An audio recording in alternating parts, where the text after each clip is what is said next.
Estás escuchando Ambiente Radio, la radio de las Fentos.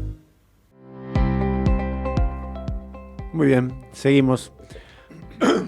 Epa, ¿cómo estoy? Ajá. Ahora vendría la parte de geopolítica, pero primero lo vamos a presentar a alguien que ya está en línea, habitual, nuestro cocinero estrella, nuestro chef estrella, Martín Dols. Martín, ¿me estás escuchando? Buenas, ¿cómo andan?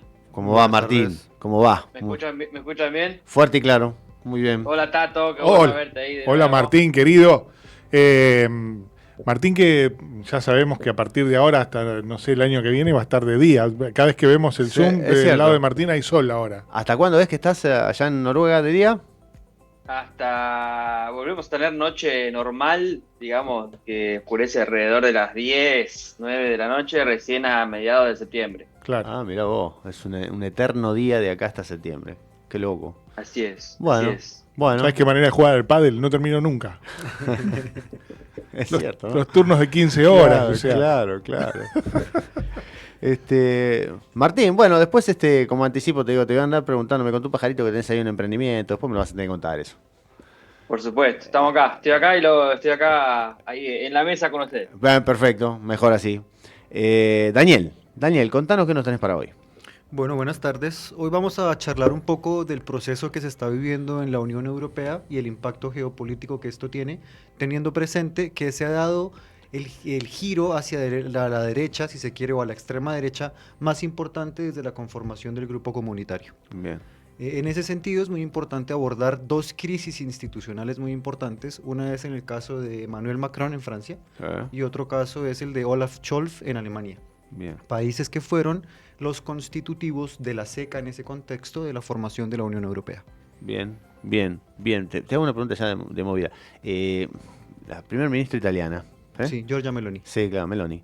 ¿Se perfila como una nueva líder así a nivel mundial? Sí, de hecho actualmente hay una disputa en el liderazgo de Europa, en donde estaba Ursula von der Leyen, Emmanuel Macron y Olaf Scholz.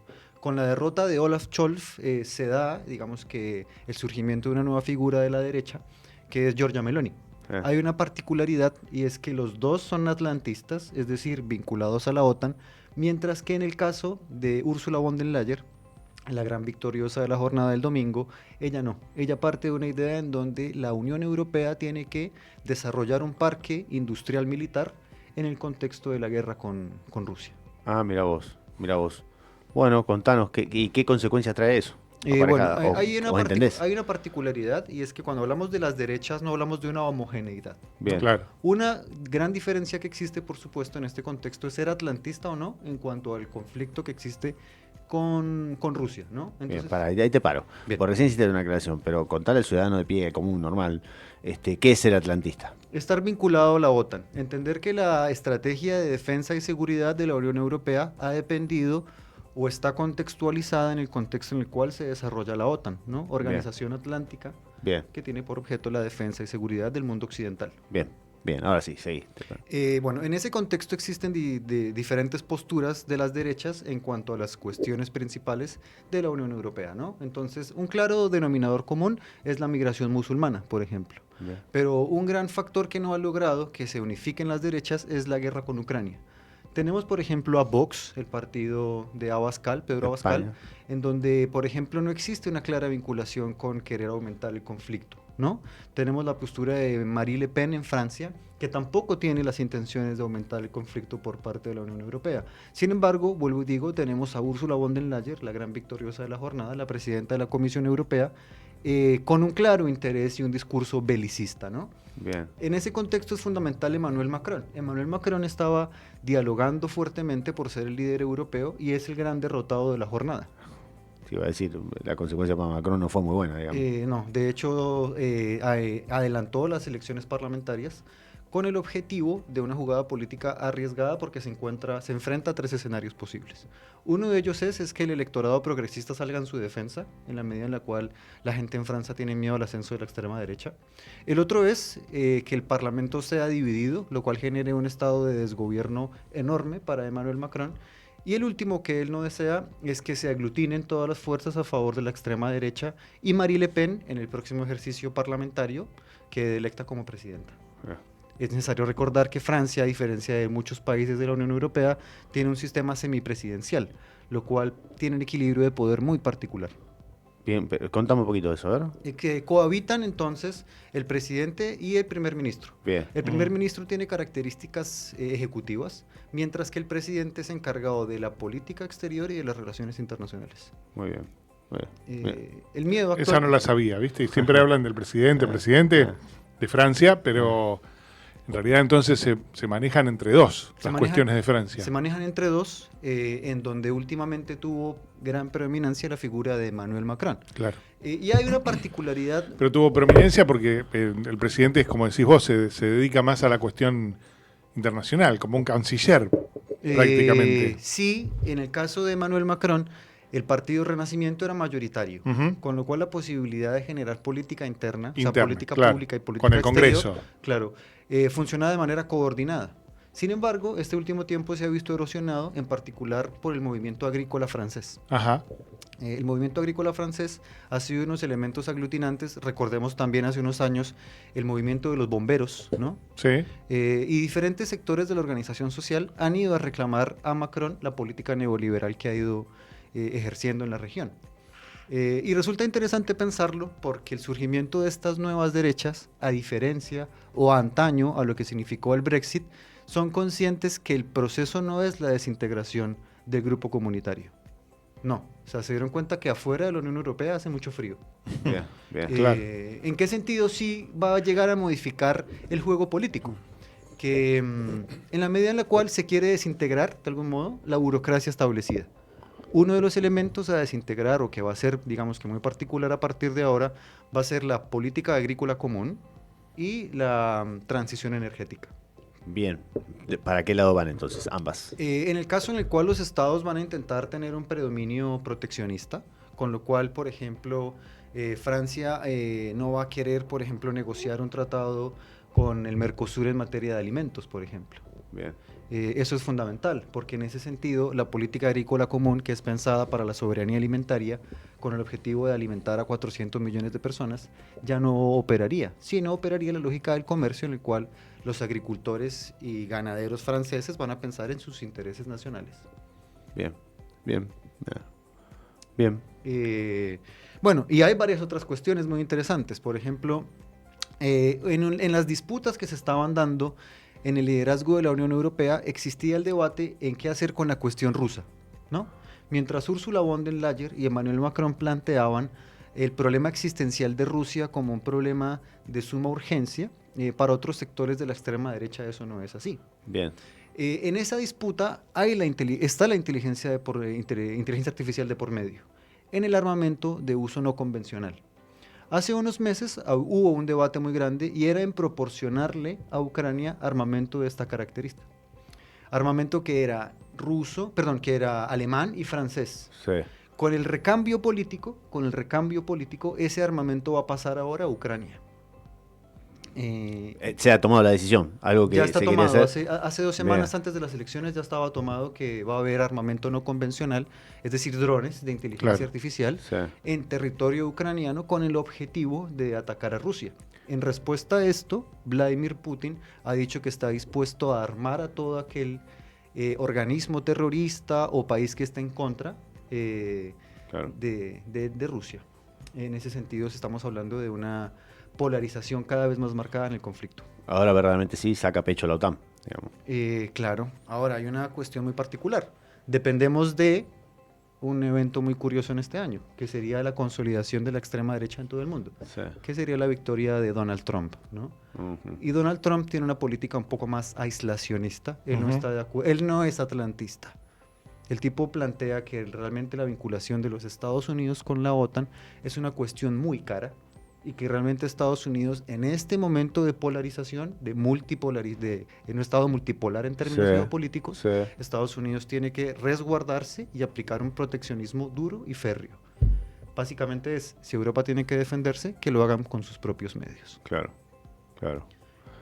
Así que bueno, las elecciones en Europa... O sea, ¿se corre Estados Unidos del problema? ¿Se correría? No, me entendí mal. Es decir, la postura de Donald Trump es esa.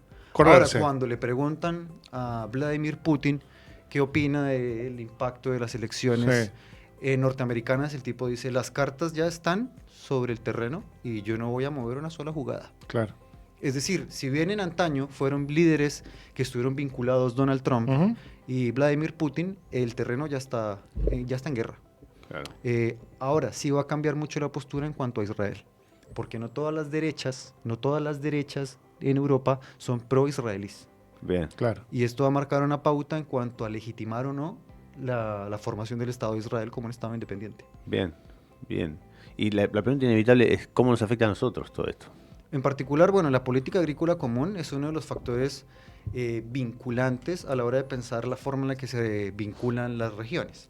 En el caso de América Latina, ya bien conocido desde la formación de la nación de los estados, somos vendedores de materias primas, Claro. lo que actualmente se conoce como commodities. Sí. En el contexto actual hay una puja muy interesante entre el Mercosur y la Unión Europea por un tratado que permita que los estados se vinculen en materia agrícola. La desintegración misma de la política agrícola común va a hacer que para nosotros en América del Sur sea más competitivo competir en el mercado exterior, porque simplemente van a poner aranceles para que la competencia sea más marcada. Sí. También nosotros los latinoamericanos somos dependientes de la divisa, ¿no? Claro. Lastimosamente. En ese contexto, bueno, pues es como un poco evidente cuáles serían los impactos para la región. Mira todo lo que estamos aprendiendo, ¿eh? Bueno. Es complicado todo eso. O sea, lo escucho hablar y me voy al té inmediatamente. Sí, pero es fascinante. Es un poco más picante todo, Sí, ¿no? O sea, sí. no es un juego de mesa. Sí, es fascinante. Pero viéndolo así, de estrategias y de cuestiones políticas internacionales, es impresionante cómo estamos conectados, Sí, claro. todos con todos, ¿no? Que era un poco el propósito de la columna. Cuando Ahora, hablamos, me parece- perdóname, Sí. porque la otra vez lo había tirado Facundo, eso, la primera vez que vinieron, precisamente este tema de relacionar la geopolítica con lo cotidiano de la gente, porque si vos no lo pones en estos términos, pareciera ser un tema que es para eruditos. Pasa por otro lado. No, para eruditos y que no le encontrás la referencia directa a la vida cotidiana, pero mirá cómo tiene referencia directa, ¿no? Hay una crisis energética de por medio. No se nos puede olvidar que la Unión Europea era adicta al gas ruso, ¿no? Claro. Es decir, Vladimir Putin hasta 2014 era un tipo pro-europeo. Y luego en ese contexto, en la expansión de la OTAN, es que el tipo decide marcar una postura más nacionalista. En ese contexto de la crisis energética en el que nos encontramos, hay una política muy particular de la Unión Europea, que es esto que pensábamos un poco de las comisiones del futuro. Ellos ya se han pensado cuál va a ser el futuro de la digitalización, de la transición energética y de los minerales críticos. En ese contexto hay una cuestión muy particular porque en América Latina no tenemos claro cuál es el panorama en esa lógica. Claro. Bueno, la otra vez utilizaste todo esto para hablarnos un poco del litio. No te voy a preguntar hoy por el litio, pero te lo dejo ahí pendiente para que en la próxima charla tratemos el tema del litio. Muy bien, muy bien. El litio, cómo nos afecta, qué es lo que nos falta hacer, porque hace muchos años cuando quise entrar en el tema del litio, por lo menos el problema estaba dado no solo con el litio, está hasta dado entre las provincias y la nación. Claro. Y sí, es un tema casi impenetrable, pero que hay que resolver.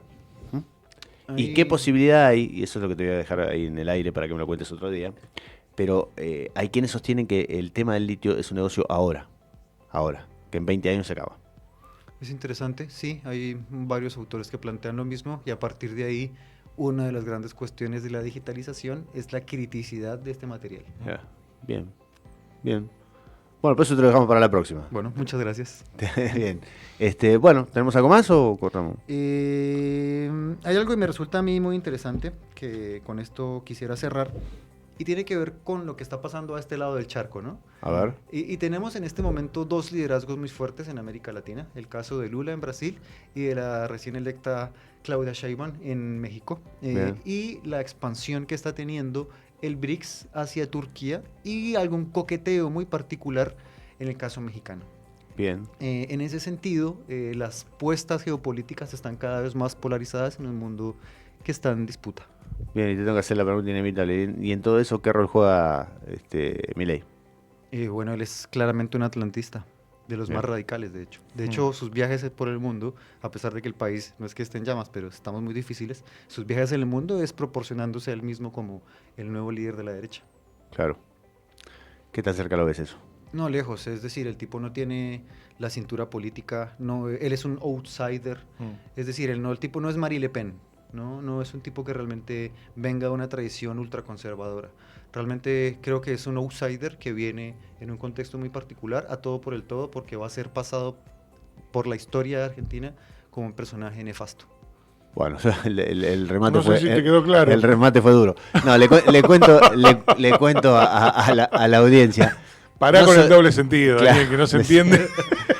No suele ser este un programa de tendencia política, pero sí. Pero es decir, cada- si estamos No, hablando no, de materia del internacional, personaje, del No, personaje. pero es que aparte vale que los invitados, los columnistas, todos expresen lo que piensan. De esto se trata. El es decir, tema. yo intento colorear un poco mejor mi respuesta. Sí. En la tradición de las relaciones internacionales en América Latina, Argentina ha jugado un papel fundamental. De hecho, hay enormes académicos latinoamericanos, Juan Carlos Escude, en fin, en muchos, que han planteado cómo Argentina ha sido un gran estratega y la manera en la que se ha vinculado al mundo ha sido otra. Sí. A eso me refiero con un desastre. Bien. Quedó hecha la aclaración. Bueno, Daniel, 1.000.000 de gracias. No, ¿eh? Pará, a Javier. ustedes. Hola, Javier. 1.000.000 de gracias y te tenemos de vuelta el martes que viene. Nos vemos el Estamos martes con tu que viene y columna. muchas gracias. Chao, Tato, Daniel. Muchas gracias, Mario. Un gusto como siempre. No, para ustedes. Ezequiel, salimos con un temita de acá y vamos con la emprendedora, ¿te parece?